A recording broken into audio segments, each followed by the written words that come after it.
Vehonna, welcome to the channel. Today I've got a great guest for you. We have the distinct pleasure of speaking with Jose Chora, part owner of Chora Leone Gallery in Summers Point with his wife Judy. Jose, thank you so much for your time today. Oh, you're welcome. So, you are so welcome. Thank you. Now, tell us about Chora Leone Art Gallery. Okay, so the gallery opened about 18 years ago. We had a studio, metal studio, along with my wife was in there. And kind of decided it was a little too much dust and a little too much noise to create an actual gallery for paintings and such. So this building became available and we decided it was a good spot to present the art. So we would do the rough artwork at the studio, bring it here and showcase, in the proper settings. And that was, like I said, almost 20 years ago. Oh, wow. So it's been a long time. Yeah, it's been a great adventure. That's awesome. Now tell us about the name Chora Leone. Okay. As much as it sounds like really out there, it's just my name, my last name, Jose Chora, and my wife, Judy Leone, before we married. So we just kind of combined that, but it was at the time like The Godfather was around, Corleone, so to speak, we started playing with it. It was just a fun thing. I great names. Oh, that's awesome. So when did you first fall in love with art and began doing artistic items? It's got to be like from when I was a kid. I mean, there's certain passion for art that you have, so drawn in books or drawn on the wall that my mother would let me, that was all good, just express yourself. So there was always passion for two-dimensional art, three-dimensional art. I dabbled with arts and crafts also, macrames, whatever you could do to express yourself artistically, I've always enjoyed. Oh, awesome. And so Judy, your wife, is an artist as well, correct? Yes. So she does ceramics and glass mosaics, beautiful compositions. Matter of fact, this is one of her pieces with the handmade ceramics here. Oh, awesome. So how does artwork get commissioned within the gallery? There's different process. We have to really enjoy the piece. First we have to be attracted to it and know where to be able to sell. You can't sell something that you don't love. Right. And you really don't sell it. You bring it here because you love it and you're passionate about it. You're passionate about the art. You're passionate about the artists themselves. Okay. You get to meet them. Every piece of art has a little bit of a history to it, a little attachment to the artists, themselves. So once we make that connection, we bring it here and we present it, and that's it. I mean, you can't sell art.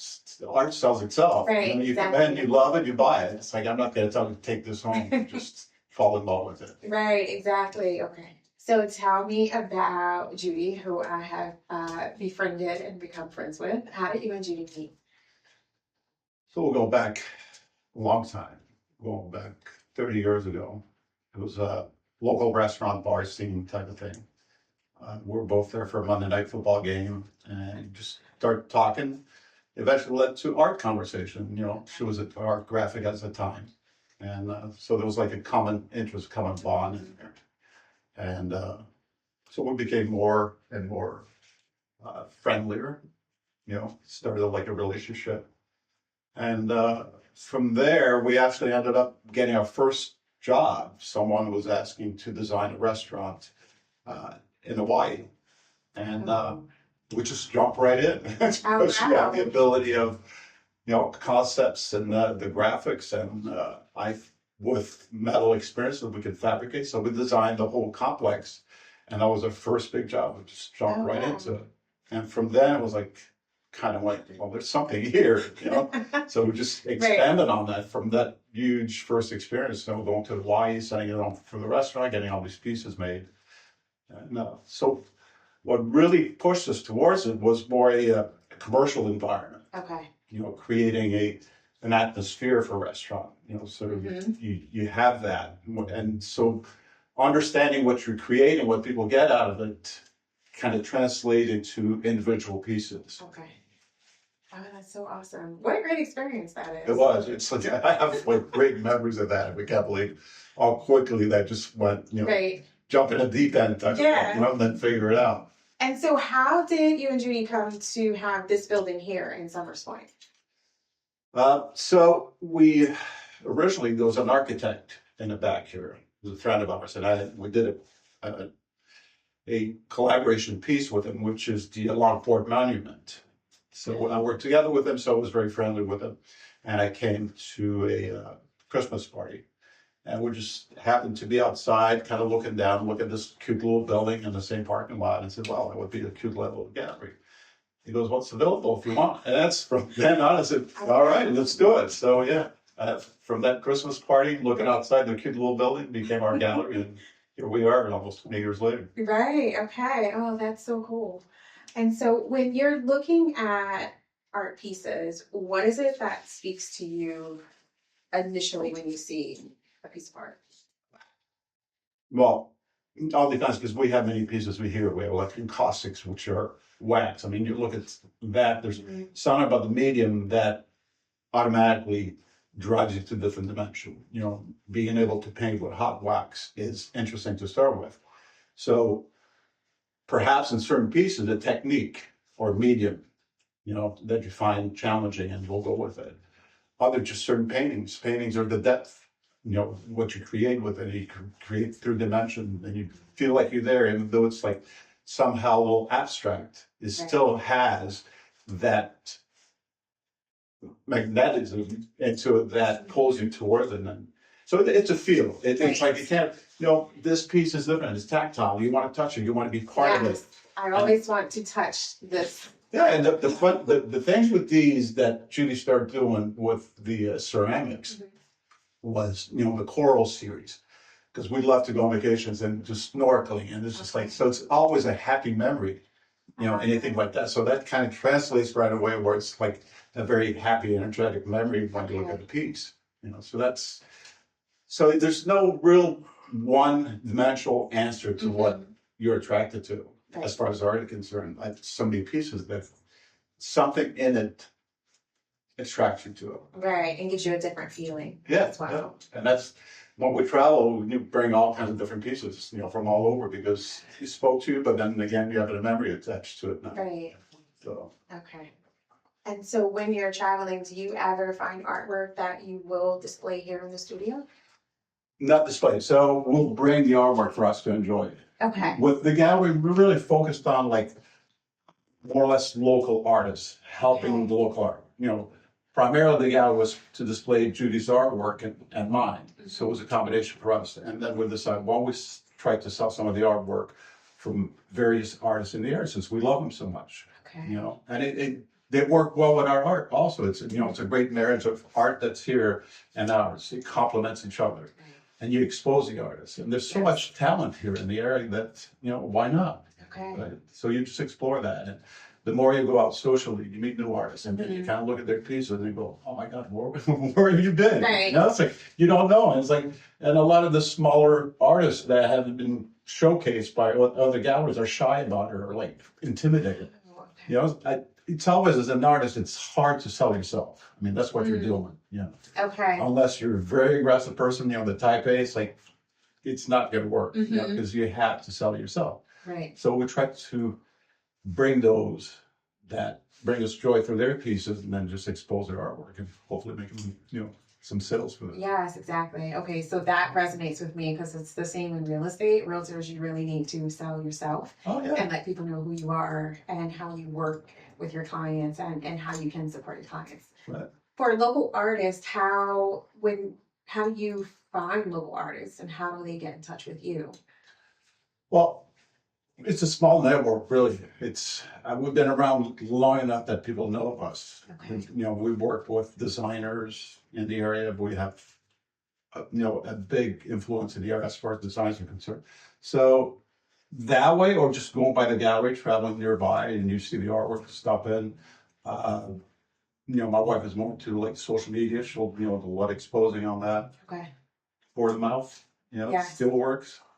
Jose, what are some pieces that you've worked on? I hear you have some pieces in public spaces. Yes, so a lot of my work is public space installations. I have some work with Atlantic Care at the Oncology Center. Those were at a bad time because my dad had just passed away with cancer. So, and there was a call for artists for sculptures for the Oncology Center. So I ended up doing a presentation for them, and I did win the contract for it. So it was really emotional, and at the same time was a legacy to my father. You know, what I had learned from him, you know, how to handle pain, how to handle bad situations. So I put all that into the sculptures, and there's two of them. There's one as you enter the center, which is more represents hope through treatment. As you look at it, so it's germination of your seed. And as you exit the building towards the back, there's the growth, which is like basically tell you that as treatment is entering you, you have hope of growth and new cells. So that was really important to me on that piece. But there's always the piece that you're working on is always your favorite. It's like you always work towards the next one. Okay. You know, the bicycle in Ocean City was a great. The dancer in Ocean City was another one. But just because sometimes like figurative artwork has to have some emotion to it. Okay. Right. And mine are like between figurative and a little abstract. So just by showing movement, that movement is going to dictate the way you perceive it. Right. Right. Okay. So I always try to do, aside from the oncology center, there's always like a positive reaction to it. You know, some type of rejoicing. Wow. Yeah, That's amazing. I love doing big pieces. It's, you know, grabbing the metal, just flat sheets of metal, bending them and making work for you into something that has emotions, basically, really. You know, you put emotions to it. So cold piece of steel to like a warm emotion. And what's like the biggest, tallest piece that you've done? Like how big are these pieces? Well, there's one in Atlantic City with the kite, and that's probably 22 feet tall. And in Manhattan, there's another one, the tree it's really a dedication to the armed forces. You know, so the tree has 5 branches representing the 5 armed forces into it. And that one again is about 20 some feet, and we have to take it in 5 different pieces to New York to go through the tunnels and all that, and actually walled it on site and did the installation on site. Oh, wow. Okay. So, and that's something I would not have thought about, the logistics behind how do you take this piece and get it? Right. You learn it real quick. As you're fabricating, it's all complete. And you go, well, how do we get it there now? Right. You got to cut it. So you got to cut it apart and install it when you get there. Oh my gosh. But the few that we worked with was so wonderful. And, you know, we took the crew up there and they put us up for the week. And, you know, we had a great time in Manhattan, you know. Putting it together during the day and having some great dinners at night and all over. So there's always so many good memories attached with them. So that's why it's like, it's always your favorite. You finish your favorite, but now it's time for the next one. Right, on to the next one. And I'm working on one now that's really large with representing the family. So it's actually 6 adults in a circle with 2 young ones in the middle, and the young ones are flying a kite. So it's just a family, the circle of family with the kids. And their adults are over, you know, 6, 7 feet tall. So it's, you know, large. So it's going to be in a 12-foot diameter circle. And I'm loving this one right now. Yes, it's your favorite. That sounds amazing. Yeah, it's really enjoying it. It's like every piece has to have some kind of motion, some kind of motion to it. Wow, okay. If someone walked into your gallery and they knew absolutely nothing about art, what would you tell them? I would tell them, enjoy every piece, walk around, touch whatever pieces you can touch, and see if he speaks to you, see if there's a connection to the art with you, you know. And I've heard from so many people over the years that they've driven by the gallery, you know, a million times, going to ShopRite or whatever, you know, and they never stop. Or somebody walking by being intimidated by the looks or being in a gallery. It's something totally what we are not. Right. You know, we are here in the middle of Summers Point to be able to showcase local artists, you know, and therefore you should be able to just walk in with no pressure to purchase anything, but enjoy it and realize, my goodness, there's like really a lot of talent in the area. You should be proud of it to live here. Meanwhile, if somebody speaks to you, you want to take it home, it's like gladly, wrap it up for you, or, tell you about the artist, give you more story behind it, because there's always more. Once you have the connection, it's nice to find out about the artist, what they do, what they represent, and, where they're trying to get with their art. Yes, because one thing I've learned from Judy is that there is always a story behind every piece. Good. Because for us, when we do commission pieces, so you actually design the piece first. You're doing a two-dimensional drawing. In order to get there for that commission, you need to somehow find a little bit about that person so you can connect. So you have a connection to their likes. They're not realizing that, but as you're speaking with them and getting questions, Judy is good at that. Getting questions and having you tell them what you like and don't like. So that becomes like little parts of the puzzle that you put in together to draw the piece.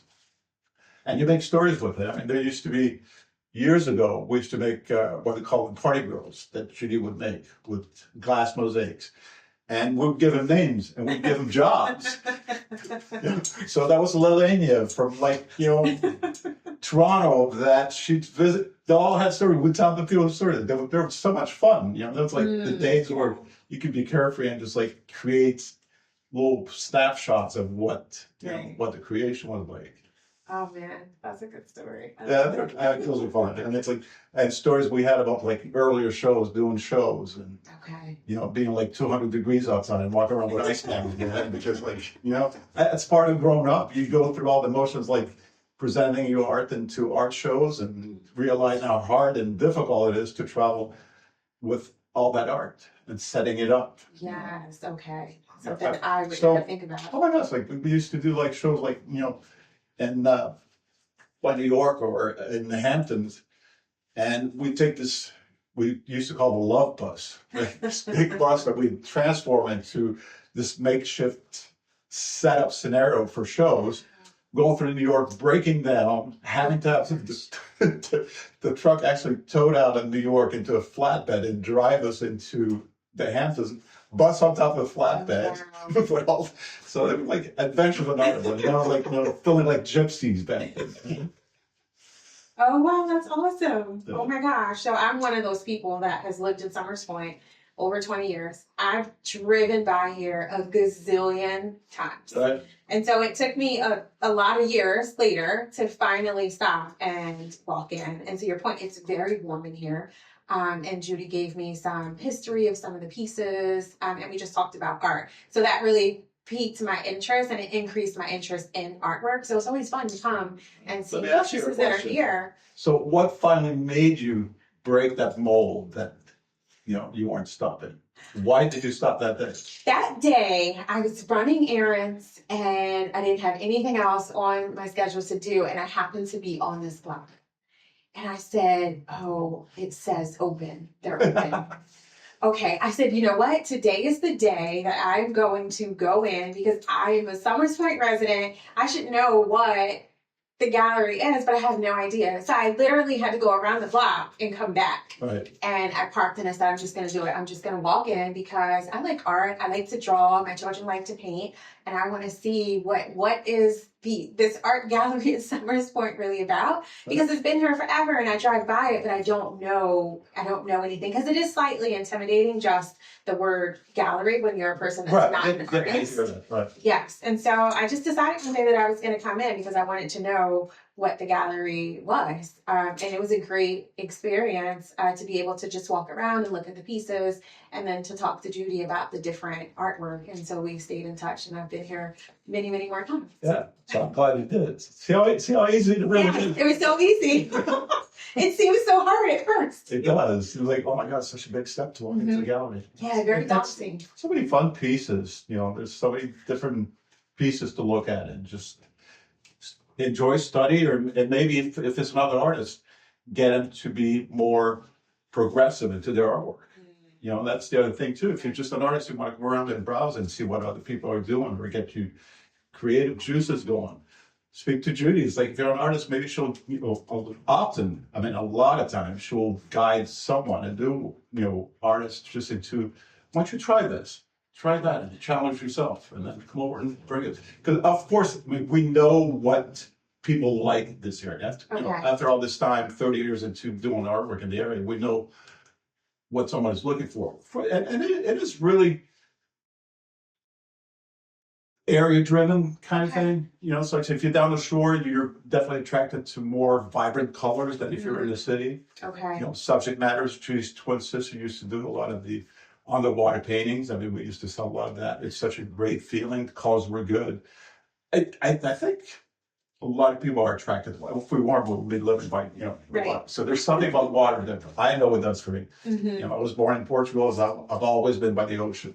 Okay. So it's something about that just speaks to me. And you don't want to die. I want my ashes in the ocean. I want to go back. Okay. I want to go back between the two continents. Back in Portugal, what they're doing, Right, right. I think that's so true. There's something about the water that speaks to people. Me growing up in this area, Atlantic City, Atlantic County area, I always tell people that I absolutely refuse to move away from the water. Yeah. This is what I know, and I like the feeling I have of being close to the water. There's something about that saltwater air and catching that breeze that is so, it's so calming, but it's also just very, I guess you could say nostalgic, but very homey to me, and that's what I like to feel. There's something like, even if you're not on the water, but you just drive over the bridge and you see the waves crashing, it's like your mood changes. I Yes. have mine though. It's like, yeah, you roll down the windows, you get the salt there. Yeah. Right.